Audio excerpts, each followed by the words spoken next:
News first ಲೈವ್ಗೆ ಸ್ವಾಗತ. ನಾನು ವಿಜಯ್ ವೀರಪ್ಪ. ಮೊದಲಿಗೆ ಹೆಡ್ಲೈನ್ಸ್. ಅನಧಿಕೃತವಾಗಿ ಶಾಲಾ ಕಟ್ಟಡ ಕಾಮಗಾರಿ ಆರಂಭಿಸಿದ ಶ್ರೀ ಚೈತನ್ಯ ಟೆಕ್ನೋ ಸ್ಕೂಲ್. ಬೆಂಗಳೂರಿನ ಹುಸ್ಕೂರು ಗ್ರಾಮ ಪಂಚಾಯಿತಿ ವ್ಯಾಪ್ತಿಯಲ್ಲಿ ನಿಯಮ ಗಾಳಿಗೆ ತೂರಿದ್ರೂ ಕೇಳೋರಿಲ್ವಾ?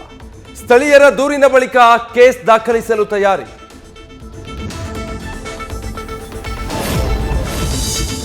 ಬಿಡಿಎ ನಕ್ಷೆ ಅನುಮೋದನೆ ಇಲ್ಲ, ಸಕ್ಷಮ ಪ್ರಾಧಿಕಾರದ ಅನುಮತಿಯೂ ಪಡೆದಿಲ್ಲ. ರಾಜಾರೋಷವಾಗಿ ಕಮರ್ಷಿಯಲ್ ಕಟ್ಟಡ ನಿರ್ಮಾಣ.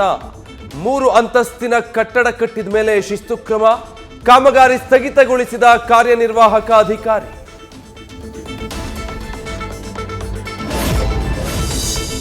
ಬಜೆಟ್ನಲ್ಲಿ ಅಲ್ಪಸಂಖ್ಯಾತರಿಗೆ ಅನುದಾನ. ಬಹುಸಂಖ್ಯಾತರ ಬಳಸಲು ಮುಂದಾಗಿದ್ದ ಬಿಜೆಪಿ. ಪರಿಷತ್ನಲ್ಲಿ ಚರ್ಚೆಗೆ ಪ್ರಸ್ತಾವನೆ ಸಲ್ಲಿಸುತ್ತಿದ್ದಂತೆ ಅಧಿಕಾರಿಗಳ ಉತ್ತರ. ವಿಧಾನ ಪರಿಷತ್ ಮುಖ್ಯ ಕಾರ್ಯದರ್ಶಿಗಳಿಂದಲೇ ಮಾಹಿತಿ ನೀಡಿದ ಸರ್ಕಾರ.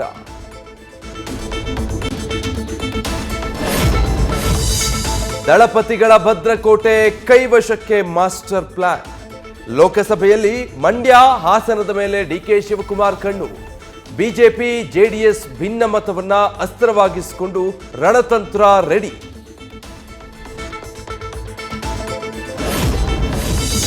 ಮಂಡ್ಯ ಲೋಕ ಅಖಾಡದಲ್ಲಿ ಹೊಸ ತಿರುವು. ಬಿಜೆಪಿ ಟಿಕೆಟ್ಗೆ ಪಟ್ಟು ಹಿಡಿದಿರೋ ಸುಮಲತಾಗೆ ದಳಪತಿಗಳ ದಾಳ. ಡಾಕ್ಟರ್ ಸಿಎನ್ ಮಂಜುನಾಥ್ಗೆ ಬಹಿರಂಗ ಆಹ್ವಾನ ನೀಡಿದ ಮಾಜಿ ಸಚಿವ ಪುಟ್ಟರಾಜು.